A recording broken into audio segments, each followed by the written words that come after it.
Boa noite. Gente, que casa! Foi uma gracinha essa casa. Tão aconchegante, né? É uma casa de casa mesmo, né? Quando a gente vai com a instituição, uma casa espírita, a gente imagina um templo, né? Aquela coisa fria, gelada, né? Tudo, né? Mas aqui eu me senti em casa. Tomei um chazinho, vocês tomaram um chá? Delícia, muito bom, né? Então, recebo um abraço carinhoso do Grupo Espírita Allan Kardec de Araruama. É a primeira casa espírita aqui da nossa cidade de Araruama. Só perde por lá aqui uma casa antiga que tem aqui em Saquarema, lá perto da igreja. Isso, a Cruzada Espírita. A nossa casa foi fundada em 1978. Então, a gente não tem ainda, né, a pretensão de nos considerarmos idosos, mas a gente está aí como um dos primeiros que vieram, né, desbravar o espiritismo na nossa região. E eu me sinto com uma grande responsabilidade hoje, porque temos companheiros novos aqui, conhecendo o espiritismo pela primeira vez, ou já ouviram falar? Já ouviram falar? Pois é. Eu faço estudo lá no SEJA. Fiz recentemente, no mês passado. Fizemos no estudo, esse estudo nós fizemos lá. Então, assim, hoje nós trouxemos Bem-aventurados os mansos.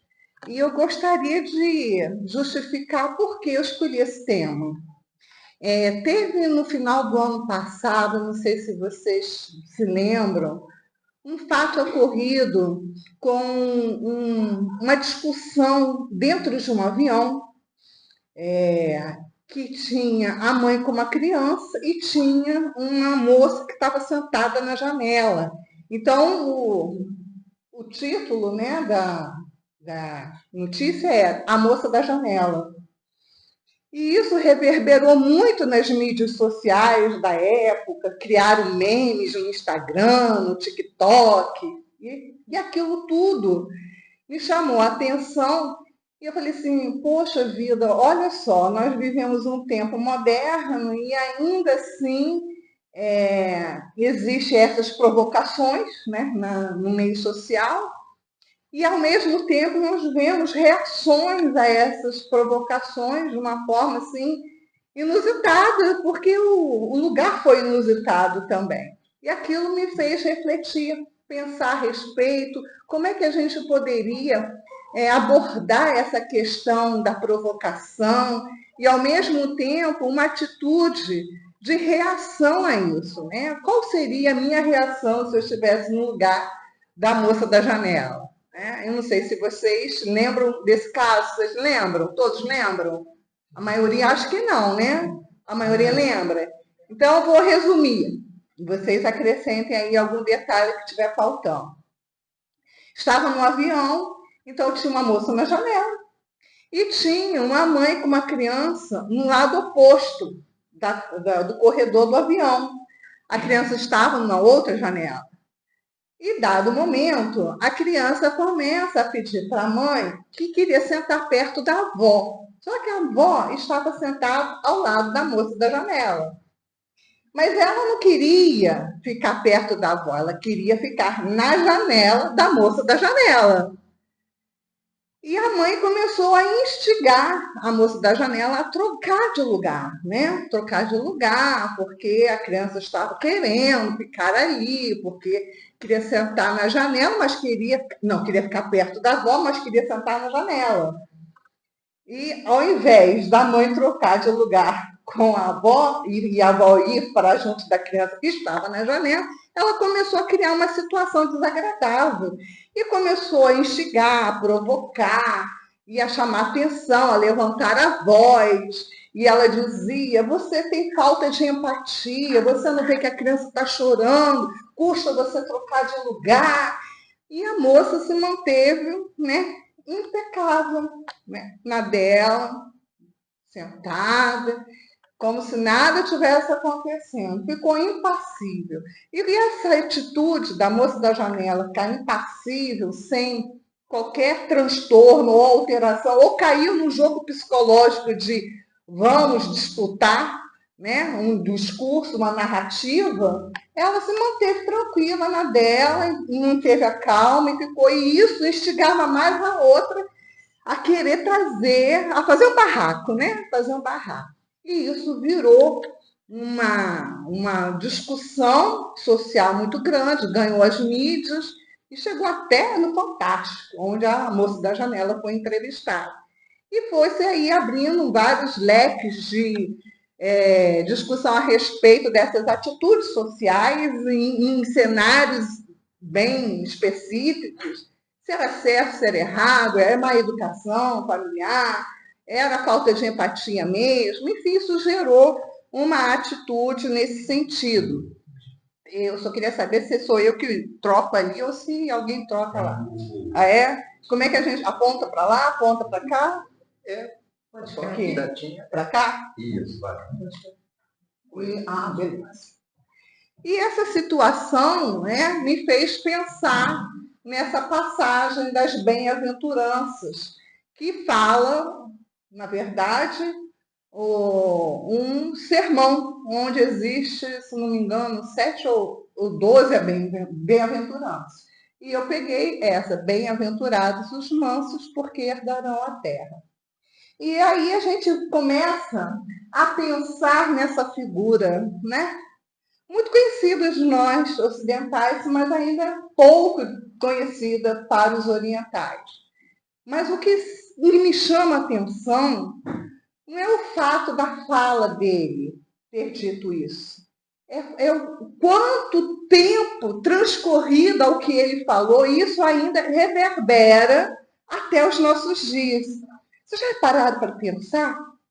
Uma pessoa, né, de uma classe social média, né, ele era filho de artesão, marceneiro, e dado momento, ainda no auge da sua juventude, sai para dizer o que pensava. E dentro de uma sociedade daquele tempo, né, tão diferente dos nossos tempos atuais, e, consequentemente, com um impacto de estranheza muito grande àquela época. E aí a gente vai falar um pouco por que de estranhamento dessa época.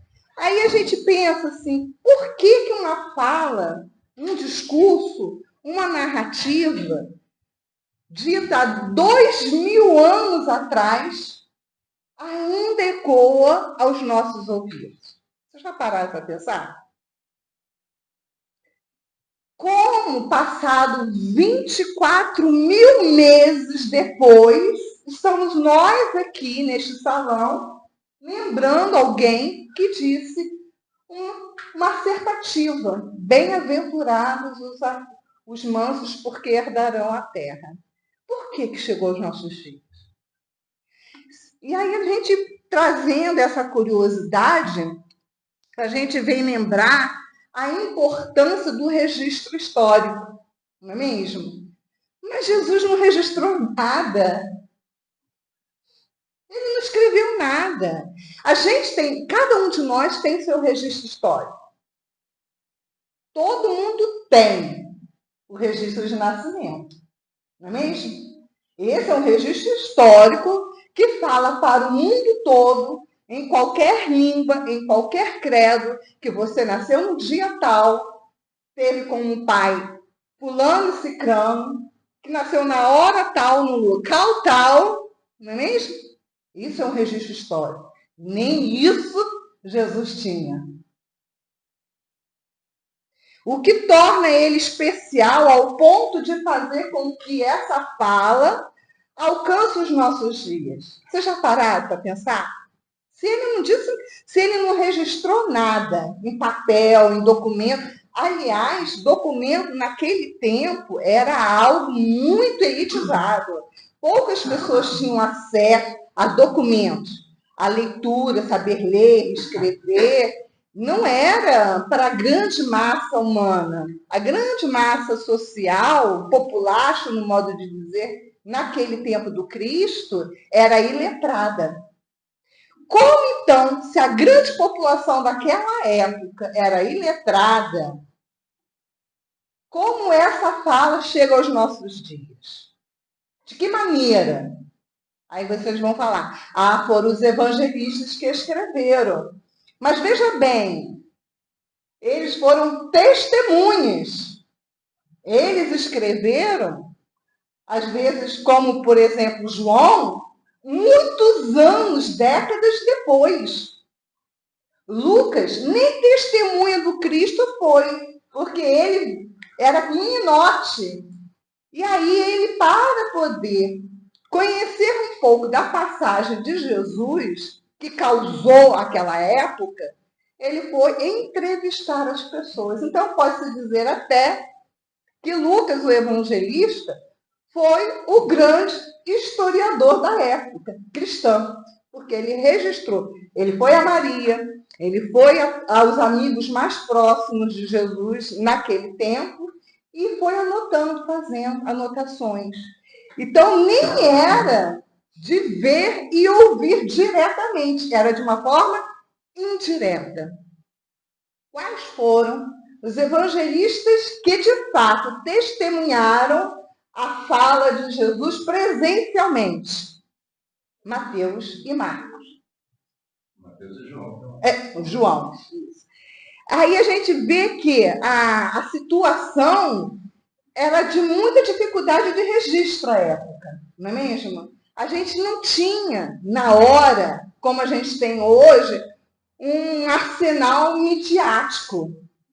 Não temos fotografia. Hoje temos. Naquela época não tinha fotografia, não tinha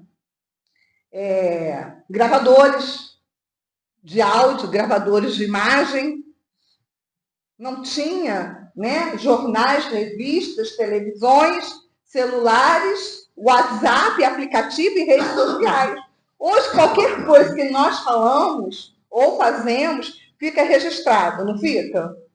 Você tem que ter até termo de uso de imagem para resguardar a autoria daquilo que foi dito naquele dia, naquela hora.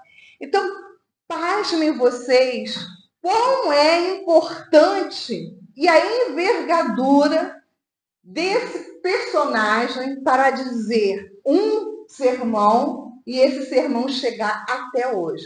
Falar uma narrativa que chegue aos nossos dias.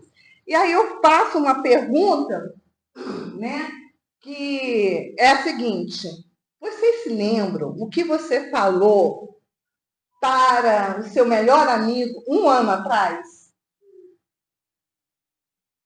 E para o seu familiar mais próximo, o que você se lembra de ter dito semana passada? Vocês entendem o que eu quero dizer? A importância deste homem. O que levou essa fala a chegar aos nossos dias? Vocês têm ideia? O que levou? Por que chegou aos nossos dias? O que vocês acham?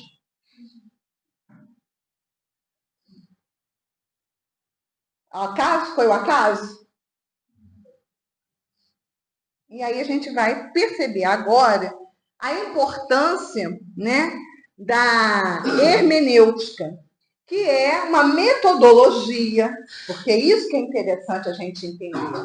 Naquele tempo, sem a tecnologia que nós temos hoje, a facilidade e a acessibilidade à comunicação e à informação e à difusão do conhecimento, naquele tempo não se tinha. Então, precisa-se ter uma hermenêutica, que é uma metodologia de interpretar o que foi falado, um texto que foi dito, né, num documento qualquer.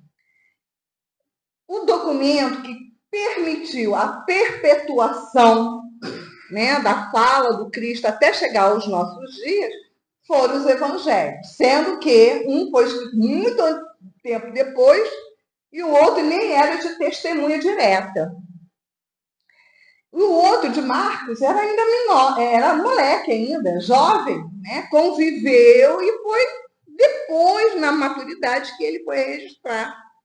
Então, quem viu ali de fato é Mateus. Tanto que a gente tira essa passagem do Evangelho de Mateus. Mas vamos lá perceber qual é a intenção dele ter dito.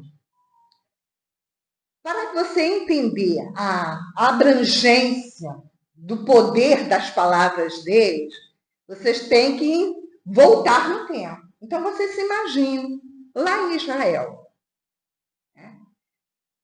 Sem nenhuma facilidade que você tem hoje. Não é a mesma cultura, não é a mesma tradição, não é a mesma religião, não é a mesma casta social, não é a mesma política, não é a mesma geopolítica. Você está subjugado a um poder imperialista, você é oprimido por uma tradição que diz olho por olho, dente por dente. Você sabe que está sob um jugo de taxações de impostos absurdas, como hoje a do Trump, né? De certa forma, paralelamente, né? Taxação. Você não tem a segurança de permanecer no seu agrupamento social, porque a qualquer momento a sua filha é sequestrada, o seu filho pode ser escravizado e vendido. Você tem a possibilidade de estar com uma doença grave e ser excluído do seu meio social, sem acesso à medicina, à higiene, à educação e de direitos. Lutar pelo direito de justiça se você se sentir lesado por alguém ou por algum motivo. Essa é a situação. Aí chega uma pessoa, reúne um agrupamento e diz isso. Bem-aventurados os mansos, porque herdarão a terra. Você vive nessa subjugação e opressão, não é de estranhar? Como eu vou ser manso diante de tudo isso? Não é revoltante? Como eu, sendo mulher naquele tempo, e se o meu parceiro falecer, eu tenho que ser, né, a parceira do irmão dele, se ele tiver. E servir, não tenho voz. E talvez as minhas filhas tenham um contrato de matrimônio aos 11 anos de idade para servir a um homem de 40. Como eu vou entender essa mansietude que essa pessoa fala? Se eu, às vezes, nem casa tenho, mal tenho que pôr à mesa. Vivo de poucos peixes e tâmaras. Como ser manso se eu sou, né, excluído, esquecido, marginalizado, vilipendiado? Como? Você seria? Você seria? Você ficaria feliz com essa vida? Você viveria sua velhice tranquila naquele tempo? Sobre esse jugo de ter, às vezes, alguém da sua família acusado injustamente e ela ser crucificada, decapitada, seus entes amados serem violentados, vendidos ao exterior por uma cultura que não é a tua, sem você nunca mais poder vê-lo, você seria manso? Não é um olhar de estranhamento? Não é estranho você chegar e ouvir isso de alguém? Seja manso, você vai herdar a terra. Mas, poxa, olha a minha vida. Não tem nem o que investir, onde me lavar, o que beber, ainda tem que jejuar e caminhar descalço. nessa terra que não é asfaltada, manso. Mas essas palavras chegam aos nossos dias. E se chegam aos nossos dias, é porque ela tem algum poder, tem alguma razão de ser. E aí a gente diz que é, na verdade, uma proposta, uma condição, um tempo e uma recompensa. Bem-aventurados os mansos, porque herdarão a terra. E aí ele começa dizendo, qual é a proposta? Bem-aventurados. Esse é o propósito. Quando ele fala bem-aventurados, a gente tem que lembrar o seguinte, o modo operandi da sociedade daquele tempo era um modus operandi pela força, era a lei de Talião, concorda, lembra? Olho por olho, dente por dente, né? E assim, era uma situação muito austera, agressiva e opressora. O modus operandi de Jesus era diferente. Porque ele não olhava a materialidade daquele contexto social daquele tempo. Ele era aquele sujeito fora da curva, fora da caixa. Ele sabia a natureza íntima das pessoas, as fragilidades, ele conhecia, ele perpassava o olhar nas condições daquelas pessoas, naquele contexto social, e entendia a situação interna. Então, o modo operandi dele não era falar sobre as condições sociais materiais, era falar sobre as condições emocionais, espirituais e, sobretudo, mentais. Então, ele percebia a maturidade das pessoas naquele momento.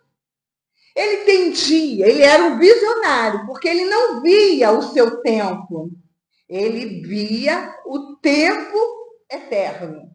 Ele olhava à frente, por isso que você diz que Jesus era um visionário. Então, ele não estava falando para aquelas 50 pessoas, 30 pessoas, 12 pessoas ou uma pessoa. Ele falava para o tempo, sem barreira cronológica, sem resistências materiais. Aí, o modus operandi dele ganha sentido, quando ele diz bem-aventurados. E aí ele diz, bem-aventurado significa o quê? É uma palavra do grego que, traduzindo para a nossa linguagem, diz feliz, bendito, abençoado. E quando ele assim coloca, ele não está dizendo assim, você será feliz, você deseja a felicidade. A intenção de ser feliz te pertence. Ele não diz. Ele diz, bem-aventurados. É fato. Ele afirma. Bem-aventurados é.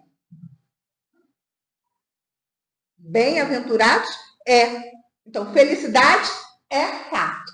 E aí a gente se pergunta, se a felicidade é fato, quantas vezes eu sou feliz ou infeliz neste momento? Você é plenamente feliz agora, no seu momento de vida? Na sua caminhada, na sua jornada terrena? Você foi 100% feliz? Sim ou não? Não. Você foi também 100% infeliz? Não. Então, é uma coisa, um paradoxo. Se eu sou feliz e infeliz, como que ele afirma que felicidade é fácil? Entende? A grandeza do diálogo, da narrativa do Cristo, ele não fala para aquele momento. Ele não fala para o seu eu de agora.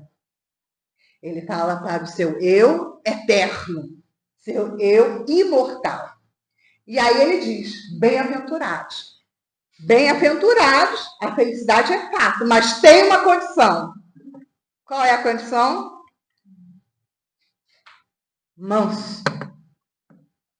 Felicidade, abençoado é aquele que é manso. Então, para ser feliz, para ser abençoado, você tem que ser totalmente manso. A questão é, você é totalmente manso? Vocês entendem? Olha a lógica do Cristo daquele tempo e o quanto que a lógica da humanidade daquele tempo, olhando para a internalização do ser, ganha outra perspectiva. O modus operandi dele muda. Mudou o foco da visão, né, de analisar. Ele não está falando para o homem da matéria, ele está falando para o homem do espírito. O homem emotivo. O homem que pensa, o homem que raciocina, e ele estimula isso. Para eu ser feliz, eu preciso ser manso. Mas eu sou manso o tempo todo? Não, então tá moço, né? Nunca serei feliz. Como é que fica, então? Aí a gente pergunta, o que é mansidão? Você sabe o que é ser manso? Tem ideia? Eu aposto que todo mundo confunde um pouco mansidão com introspecção, mansidão com covardia, mansidão com passividade. Mas o que é ser manso? Ser manso é melhor a gente pensar o que não é ser manso, porque aí está mais no nosso nível do cotidiano. Porque se a gente se irrita, a gente já perdeu a mansetude. Se a gente é impaciente, a gente já perdeu a mansetude. Se a gente é furioso e agressivo ou rude, a gente já deixou de ser manso.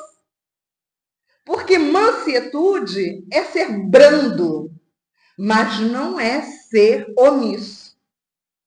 Ser manso é aquela pessoa que luta pelos seus direitos, se posiciona diante da vida, do próximo, do outro, mas sem ser rude, grosseiro. Ele convence o outro pelo argumento e pela brandura do seu falar. Ser manso é aquela pessoa que procura contemporizar o ambiente hostil. Ele dialoga sem exaltar-se. Ele se posiciona.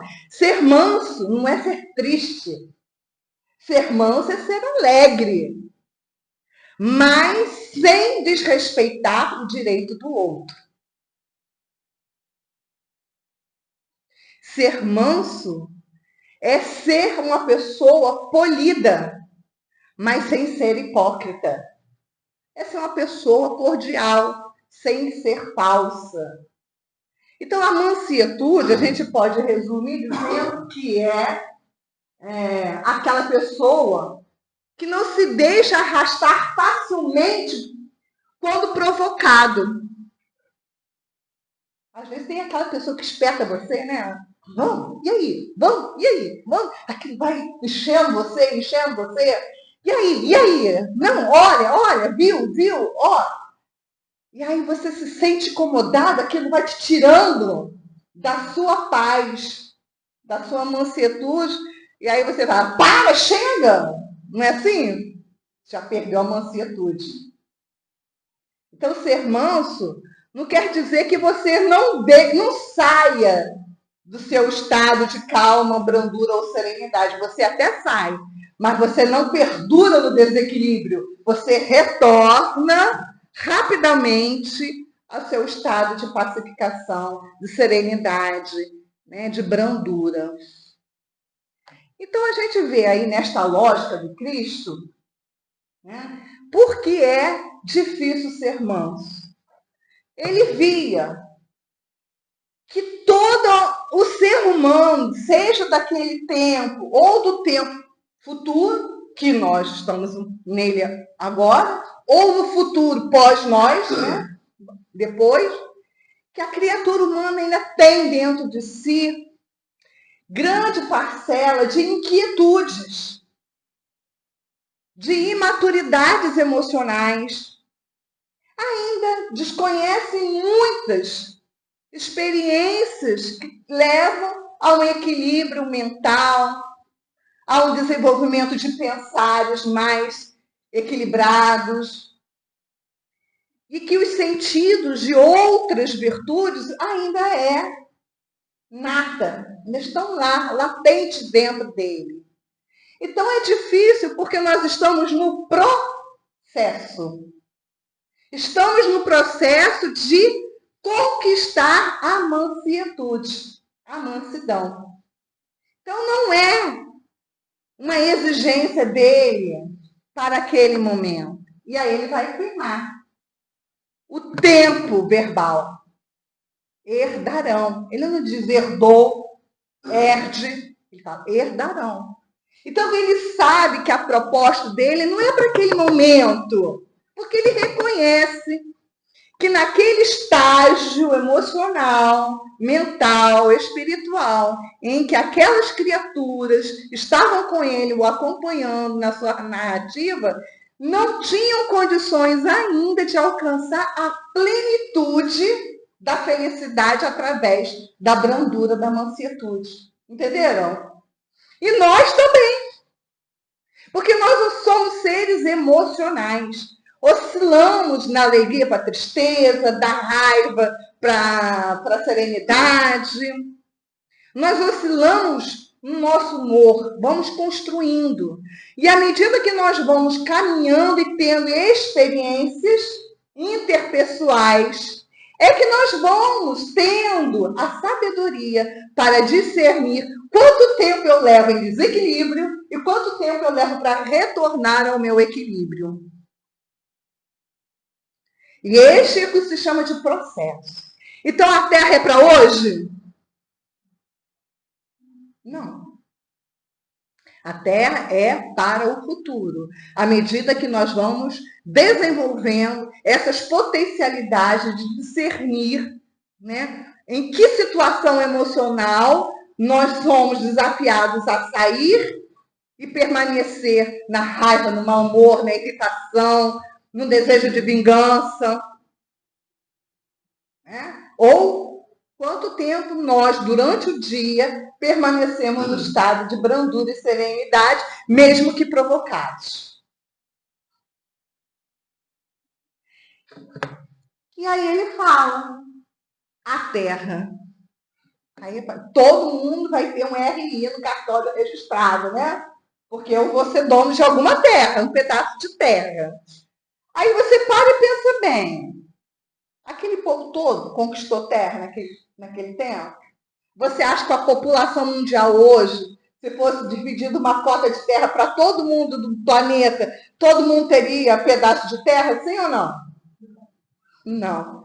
Se não é a terra material, que terra é esta?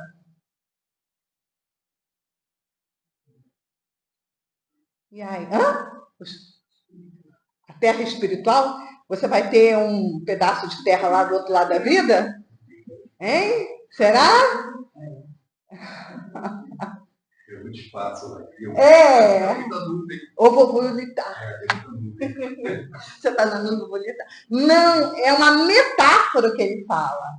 Quando ele diz a terra, essa terra aqui, ó, de dentro do peito, do coração, é a terra da calma, da plenitude. Você tomará posse de você mesmo, né? Do estado de felicidade. Então, a mansietude pode-se dizer, né? Deixa eu passar esse que eu já falei. A mansietude, ela é um caractere do nosso caráter. Assim como as outras virtudes também são um caractere do nosso caráter. Então, analise o seu caráter hoje. Como está o caráter da mansietude dentro do seu caráter? Como o outro vê você? E aí a gente para e pensa bem. Às vezes, as pessoas têm uma má leitura do seu caráter. Porque às vezes a pessoa fala baixinho, fala sereno. E a pessoa, nossa, ela é tão calma, tão mansa, tão dócil. Mas lá dentro, aquele turbilhão, né? Aquele redemoinho, chega a perder a noite de sono. Então, a mansetude, como um caractere, não é coisa. A gente não compra brandura. A gente não compra paz.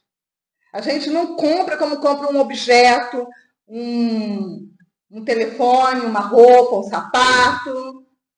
Isso é caráter, é potência. Está lá desde o momento que Deus criou você. Potências divinas.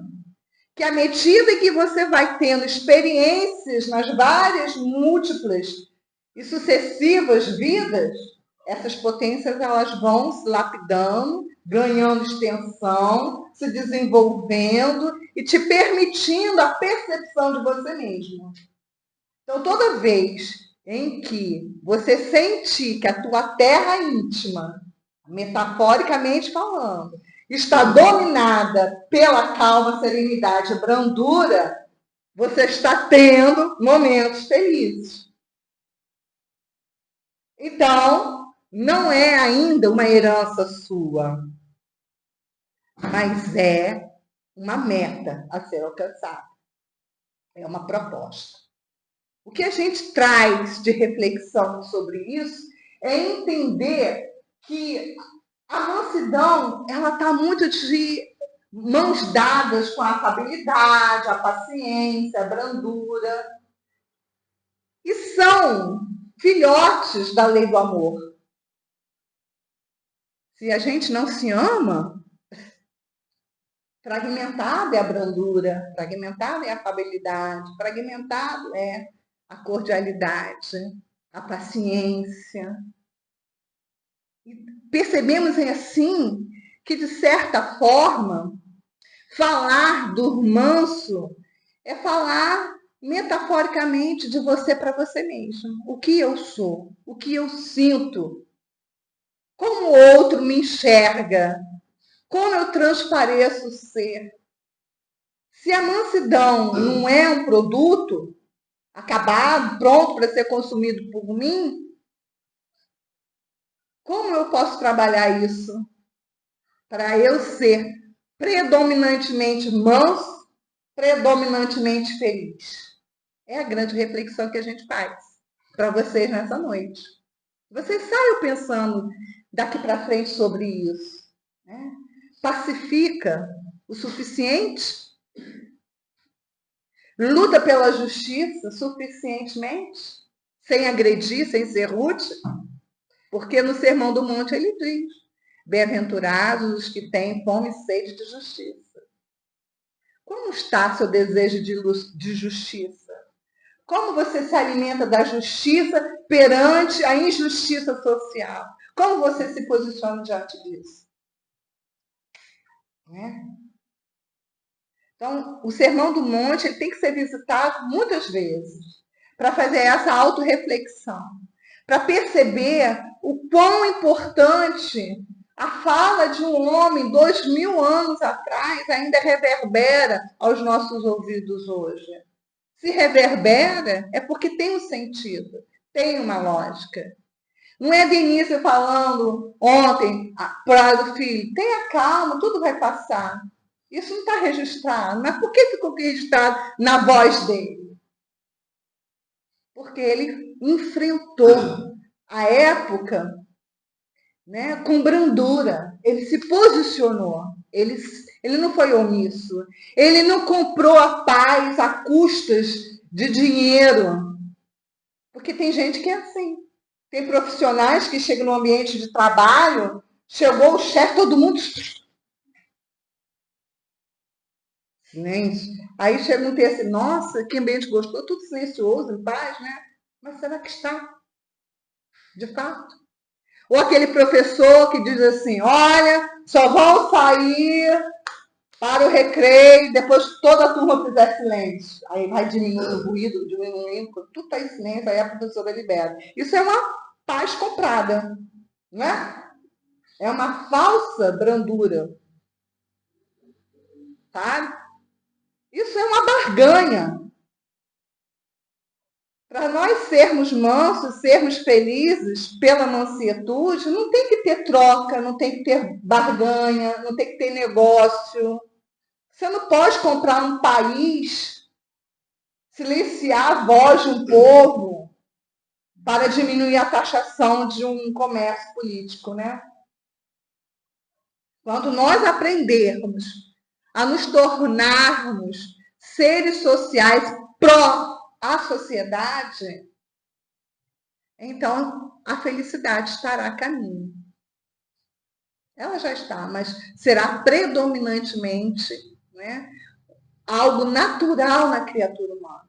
Então veja bem, aquela pessoa que é expansiva, comunicativa, aquela pessoa que é alegre, otimista, fervorosa, aquela pessoa que é responsável, isso já está natural dentro dela. É isso que a gente tem que perceber. Quão manso você é naturalmente no seu dia a dia. E a gente termina aqui, né, trazendo essas reflexões, lembrando que apesar de todas as dificuldades que nós vemos no nosso mundo moderno, a gente vê aí atrocidades mil, falando até da fala do companheiro no início, do mês do suicídio, vocês sabem qual é o quarto país com maior número de suicídio no planeta?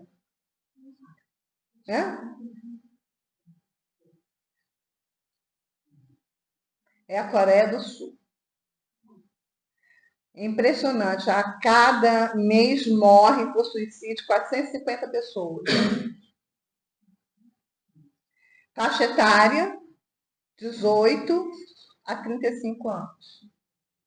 Motivo: alta competitividade escolar, alta competitividade do mercado de trabalho. E o Brasil não está longe, não.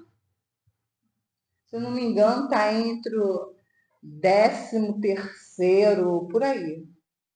A média, não sei, não vou falar porque eu li, mas não tenho certeza da minha memória. Mas é uma média, eu acho que em torno de 3 a 4%. É muito alto ainda. Só que é silencioso. Tá? Isso é triste. Qual o grande motivo do suicídio no Rio de Janeiro, pós-pandemia, era de, me ver se eu me lembro, era de 8%. Passou para 15% pós-pandemia. Durante a pandemia e pós-pandemia até 2020. 15%. Motivo, depressão. Você vê que os motivos mudam. Então, a gente deixa aqui o nosso abraço, né? O agradecimento pelo convite. Obrigado por vocês terem me ouvido. Espero ter contribuído de alguma maneira para uma reflexão mais próxima, mais profunda de vocês. Revisitem o Evangelho, né? E façam um estudo aqui na Casa Espírita do Evangelho, para poder vocês entenderem um pouco mais o sentido do viver. Bom, muito obrigada. Fiquem com Deus.